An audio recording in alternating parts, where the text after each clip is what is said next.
Hey guys, my name is David and welcome back to my channel. Today I thought I would talk about horror but in a different medium than I usually read, which is books or mangas. Sometimes comic books as well or graphic novels. But I'm not sure where I got the inspiration to read this type of medium, which is magazines or horror magazines to put it more specific. I think CriminOlly was doing a video on it at one point, and I'm not sure, I could be wrong about that, but I kind of got inspired by doing that. I went onto eBay and I bought a bunch of vintage 70s horror magazines, or I mean, some of these are like comic books, some of them are like a combination between a magazine and a comic book. And I thought it would be kind of interesting to talk about it. I've also bought a bunch more horror magazines, and they're from the 90s, I believe. So I thought it'd be kind of an interesting experimental series. So please tell me what you think about this series, and if you enjoy it and if I get enough demands, I will make it a continual thing rather than a one-off video, which I'm calling Terror Mags. Not sure if that name's going to stick. If it has something different on the thumbnail, then you know that I changed my mind. But today's magazine is called Tales of Terror Volume 1. And this one doesn't have a barcode on it. It's really unusual. That's the back. And I think it might be from a period where barcodes didn't exist. But it has the price up there, which is 35p, which is the currency over here in the UK. And I mean, look at that cover. That is all hand drawn and all hand done, with a zombie coming in through the door in a lightning storm, and thunder and lightning and rain is pouring down, and this couple is getting wed and married, and they all look shocked and horrified. And on the corners you can see some of the witnesses and the priest down at the bottom with the Bible as well. So I mean, you don't get covers like this anymore. It's mostly just generic pictures of like of a horror monster or a horror movie that's popular at the time. But I mean, this is fantastic. This is like a piece of artwork. You can actually frame this on your wall and be proud to own it and have it up on your wall. I mean, that's fantastic. So this has loads of artists and writers. One of the writers is Stan Lee, which I thought was really, really cool. And I will have pictures on the screen because this is from 1978, I believe.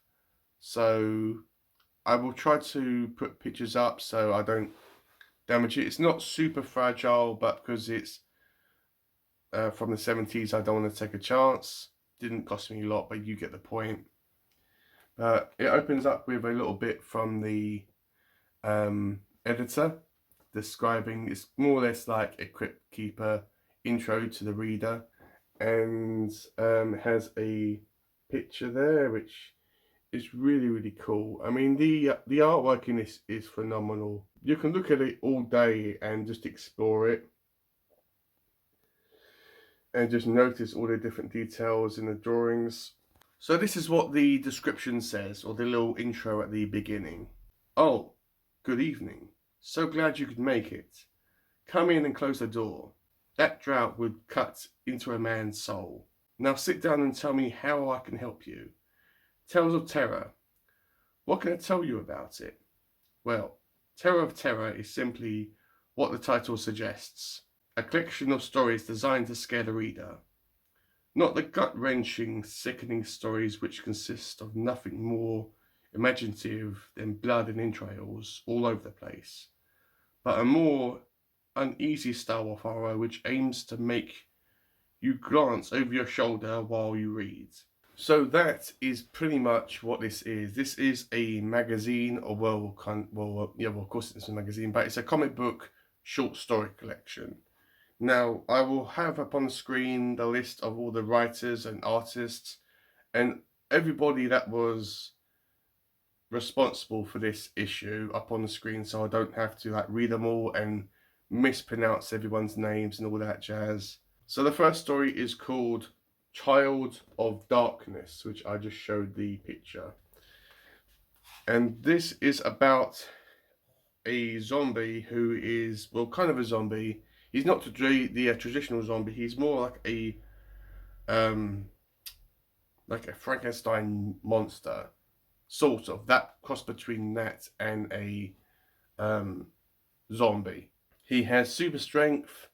He has intelligence. He is resistant to all kinds of pain and torture. He cannot be killed. He cannot bleed. He cannot feel any type of pain. But he does have a intelligence. Now, as he's going along in the story, he knows that he has been kind of murdered. Someone's killed him, and he's trying to get revenge. And he finds this kind of small group of voodoo cultists or whatever. One of them is a female, which she says that she tried to stop him from being killed and she wanted to try to help.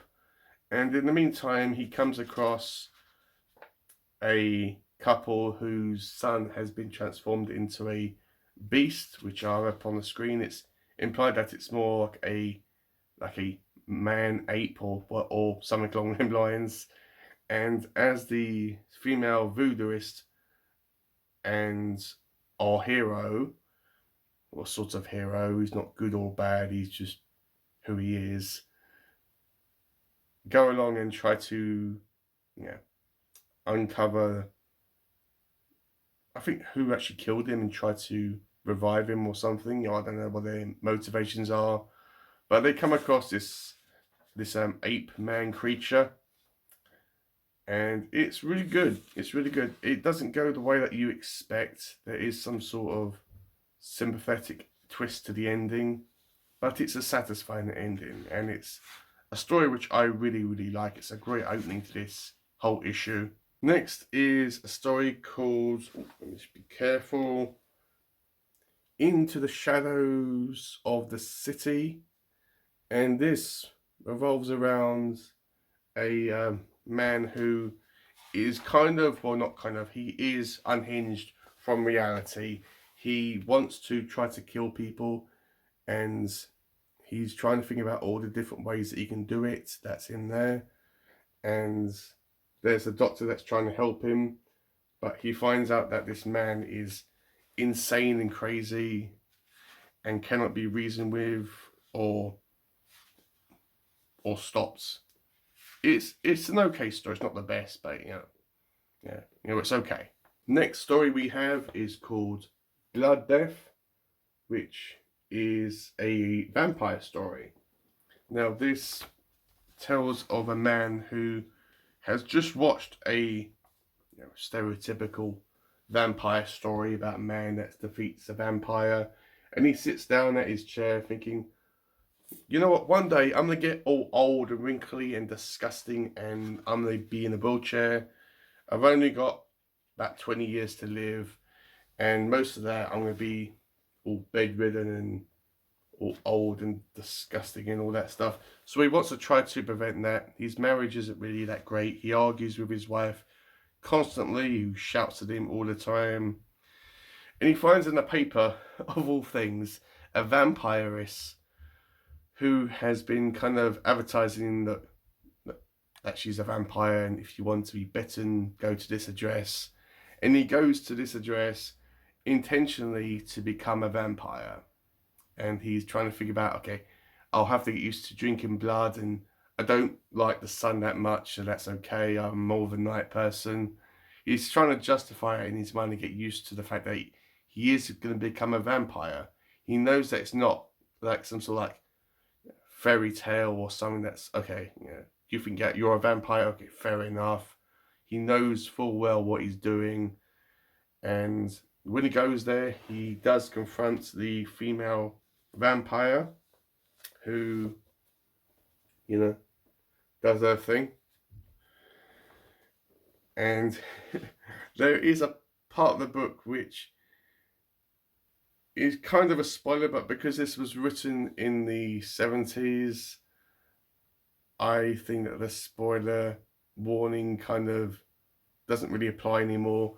But when he is in his coffin, this is what happened. This is what happens at the end, guys. But so when he's in his coffin, he's like lying in there thinking, "Oh, bugger me, it's actually worked."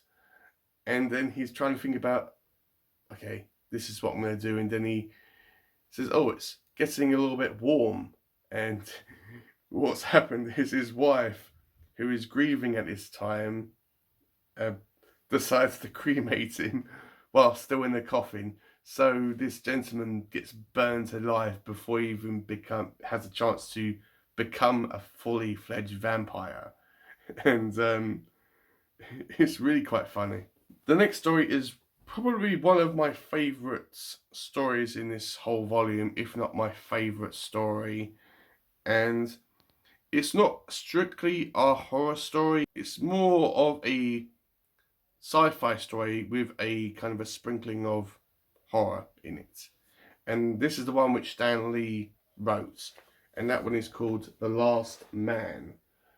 Now this tells of a gentleman who wants to try to kill this gentleman for some unknown reason to us. I mean, it starts off with with why do you want to kill this person, to it explains eventually why this man wants to kill this other gentleman. And pretty much he did a bank robbery, I think that's what it was, and this man was the only person to see his face, because I'm pretty sure he had some sort of mask over his face or a scarf covering half of his face, and this gentleman was the only person to see him and that could fully ID him and point him out to the police. And when he confronts this man, he shoots him and he passes out. And when this man wakes up, there's no one around. He's the only person on the planet. And as the story progresses, we find out why that is. Basically, these aliens came down from their spaceships and made a broadcast to the planet saying, "We have kept an eye on you guys and humanity and history of Earth, and we've basically come to the realization that you guys are, screwed. You have been doing all this war and destruction, and we feel that we have to step in and take you away to different planets so we can rehabilitate you and make this planet a better place." They don't do it forcefully. They kind of do it humanely as possible, and there's no kind of violence or anything like that. But there is kind of a moment in the story where it kind of lets it down, where it has a scene where the character wakes up and he's trying to think about if this really happened or if it was a dream. I hate stories like that. I mean, it would have benefited this story if there was kind of a one panel in the end of the story where there was a kind of a twist saying, right, the character woke up, but did this really happen, or is it some sort of vision that this person had in their minds of the future? That would have really benefited this story. But regardless, it was a really good story to read. Next one was the Nightmare Patrol, and this one is focused on the Vietnam War, and we have a group of soldiers going through that. I'm not familiar with the Vietnam War, but I feel you don't have to understand what's going on. It's more about the group of soldiers in question rather than understanding the political backgrounds of what's going on in this war. So our group of soldiers are going along, and they discover that other soldiers have been kind of eaten alive, and some sort of cannibalism has been happening. It doesn't go into super depth about the pictures and the descriptions of the bodies. It just it just has the characters looking down at supposedly where the bodies are, but we don't see them. They're kind of off to the side, and we have to kind of use our imagination. And we find out that one of the soldiers in this group is responsible for this, and they've kind of gone a bit mad because of the war and this situation that they're currently in. It kind of reminded me a bit about Full Metal Jacket by Stanley Kubrick, about how being in a army setting and being in this harsh environment can change someone mentally. I mean, it wasn't the best. I'm not really used to reading army stories, and maybe that's something I can explore in the rest of the year. I've got some army books in my room. And the last story in this volume is called Ends of a Legend. And this one is the closest thing that we have to a superhero character in this book. Think about a Black Panther character, but kind of like a voodoo kind of wizard or shaman or however it is. And yeah, super speed and super strength. And I mean, it's described that there is this kind of evil god, and our main hero, which I'm pretty sure is called Brother Voodoo. It's kind of a weak name for a character, but hey, what can you do? You can't really complain to the writers because probably most of them are dead. But anyway, he has to try to confront our main bad guy in this, which is this guy here, Hawkeye's bad cousin. I think his name is called Black Talon, or Black Talon, if I can say it. And he has to try to, defeat the bad guy, save the damsel with the stress, and save the world, and that's standard hero stuff. Again, it's nothing incredible, but it's really, really good. And I mean, it was fine for what it was. This volume doesn't really have any ads or anything like that. I mean, if it did, I would show you, but it does have a kind of a page at the end, which is kind of like a advertisement saying, okay, this is what this volume is. There's going to be more. Let us know if there's anything that you want to change in this, or anything new that you want us to add in this volume to make it better. And yeah, that's pretty much what it is. And there's a advertisement for another one at the back, which, come on, that looks freaking great. I mean, why don't they make magazine covers like this anymore? It's mostly comic books and graphic novels now. So overall, the stories which I liked was Child of Darkness, Last Man, which are the best ones in my opinion, Into the Shadows, and Blood Death, which were good and I enjoyed, but not as much as the first two.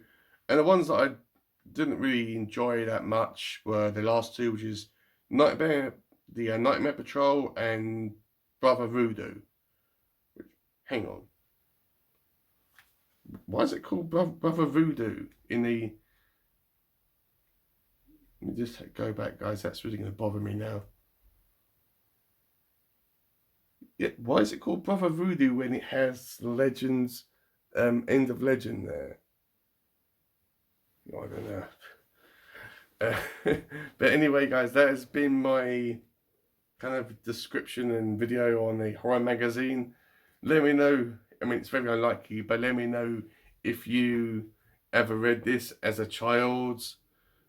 And I mean, the things that children read and were subjected to back in the day was a lot more, I would say, risky, but yeah, a lot more than what it is nowadays. But yeah, let me know if you have heard of this. Let me know if you've read it. I mean, it's unlikely, but let me know if you have. And yeah, I've got 3 more versions of this kind of vintage comic or comic / magazine in my room, which I'll be going through slowly but surely. I mean, as I said, depending on how well this video does and how interested you guys are in seeing other future videos in this possible series, I'll leave it up to you guys. But if you are interested in me doing other videos on this subject, then I will, when I read them, other issues, I will do videos for them. But if I don't get much interest, then I will either just say, you know what, fuck it, I'll do it anyway, or I'll just won't do a video on them. But let me know down below what you thought about this whole video and the stories in general and yeah, stuff or whatever. And yeah, and let me know if you've read any horror magazines. I feel that that's something that is kind of lacking in the horror communities, that no one talks about, or hardly anyone ever talks about horror magazines. Why not? You know? I mean, it's kind of like a book or a magazine or a kind of a mashup of the two. So, you know, why not? I mean, horror magazines are probably still going on. So, you know, why can't we just talk about them? Is it because they're not on Goodreads and we can't, you know, add one to our reading goal, or yeah, or whatever for the year? But let me know your opinion on horror magazines. Have you read them? Are you interested to or inspired to pick some up? So yeah, with all that out of the way, guys, I'll see you in my next one.